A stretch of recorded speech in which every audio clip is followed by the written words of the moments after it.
I figured you were Jewish, by the way. No, you're not Catholic. You're a Jew. The way it works is if your mom's a Jew and you're born from your mom, then you're 100% a Jew. Because we go by the mother and we go, what's the word I want? Matrilineally. Yeah. Whatever comes out of the mother's womb, whatever comes out of a Jewish woman's womb is a Jew. And that's it. Now you can convert to whatever religion you want, and you can take your father's religion, you can tell yourself you're whatever, but you're a Jew. Because it's not just choose the religion you like. It's more than that. Because being a Jew is not just a religion. It's a religion. People. It's an ethnic group, and it's determined by the Torah. Our religion, if you will, tells us how to define. She converted which way? To become a Catholic? Hold on, I'll handle this. Did she convert to become a Catholic? Because if that's the case, that still doesn't matter. Doesn't matter. She's still a Jew. Once a Jew, always a Jew. It's like the Hotel California. You can check out any time you want, but you can never leave. I could say, oh, look at me, I'm a Mormon. But it won't help. I'm still a Jew.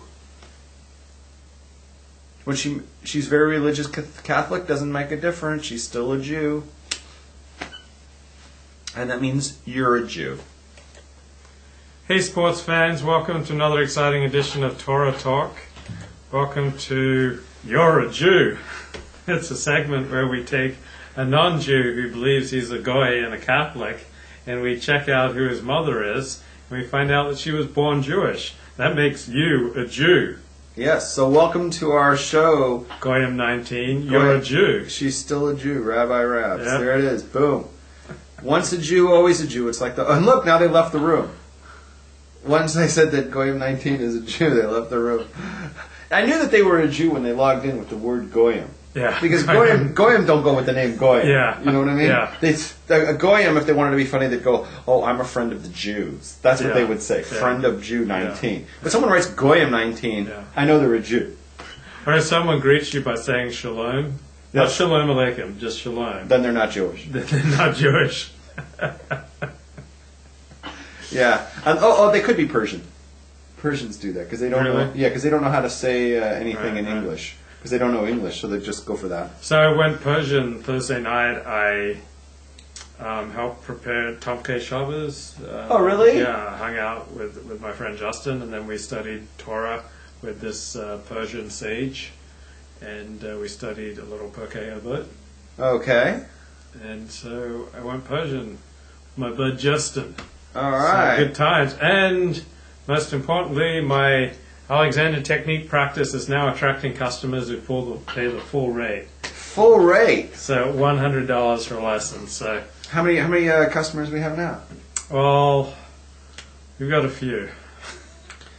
We've got a few. But Okay, so you don't need to say the numbers, but you got some. I got some. Let me just circle back. That's very good. Yeah. Are you still moving to Australia? Last week you were moving to Australia. No, that's the emergency backup Last plan. week it was like all emo. It was like, oh, woe is me. Time for a pity party. Nobody loves me. Where am I going to go? I'm going to go to Dallas. Going to live with Greg Leake. What am I going to do? Look at me. I'm Luke, and I'm a big loser. That's Luke for loser. Loser Luke.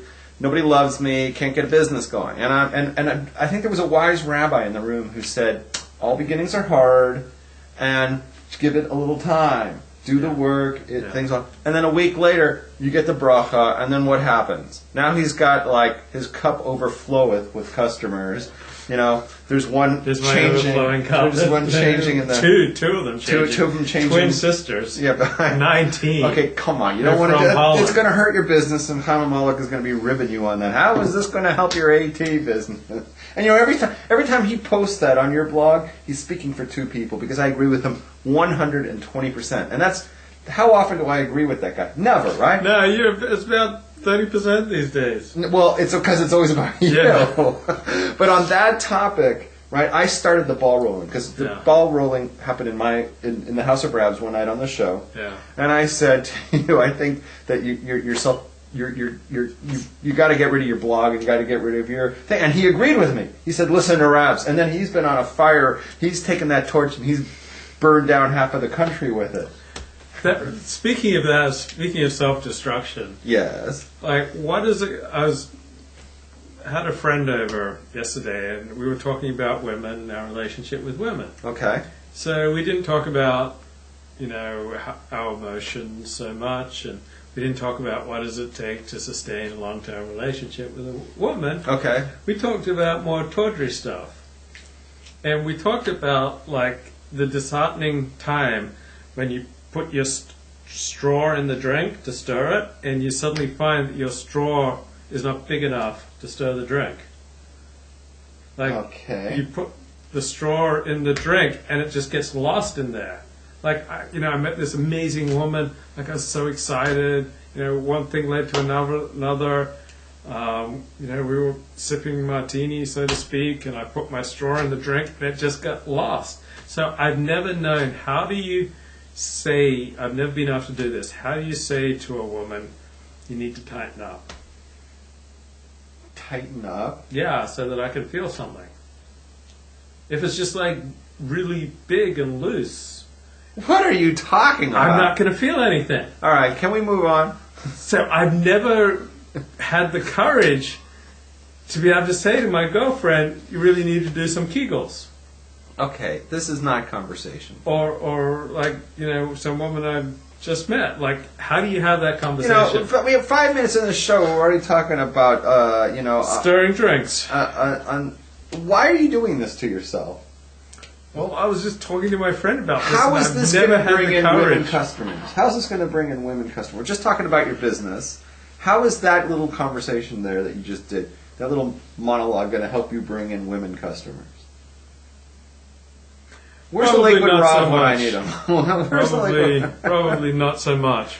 So, we're shifting to Atlanta. The owner and publisher of the Atlanta Jewish Times has resigned and is seeking, it's kind of hard, he wrote this column, got him into big trouble, and everyone said he should resign. Well, he also is not just the editor, he's also the publisher and the owner of the paper, and now nobody wants to have anything to do with the newspaper until he sells it.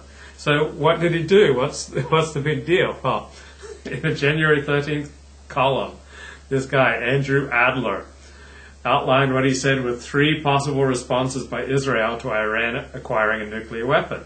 Israel could launch a preemptive strike against Hamas and Hezbollah, the terrorist groups that he said would be emboldened by a nuclear Iran.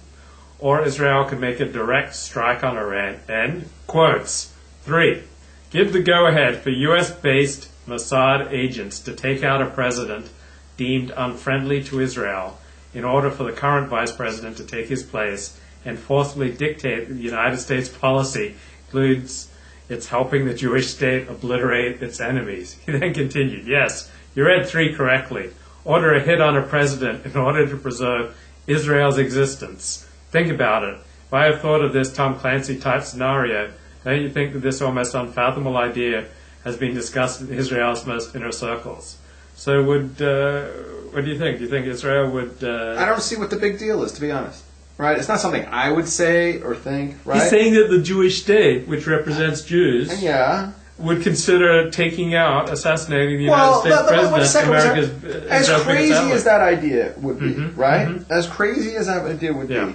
Is it so bad that he has to step down? That's my thing. Yeah. Why? It's his newspaper. He's welcome to say whatever the hell he wants in it. He owns it. He runs it. He can say whatever. I've seen crazier stuff come out of the mouths of people who don't even own their news media. Crazier conspiracy theories, forwarded and advanced on the television, and these people still work there today. I saw this guy on PBS in 2004 on election night. What's the guy's name? Bill Moyers or something? And I flipped over to PBS for a second. You know what the guy said? No. He said, if the Republicans lose, maybe they'll try a military coup to take over the White House. And I was like, what? How is that acceptable? And he's still working there, isn't he? Or at least he was working there afterwards. Do you think that Israel would consider taking out Barack Obama? No, I don't think they would. But doesn't matter what I think, right? The question is, it doesn't matter how crazy it is, right? Because, let's face it, the Ron Paul those supporters. They have Yeah. all kinds of crazy things. You ever read the stuff that they post and they comment on YouTube with all their craziness, right?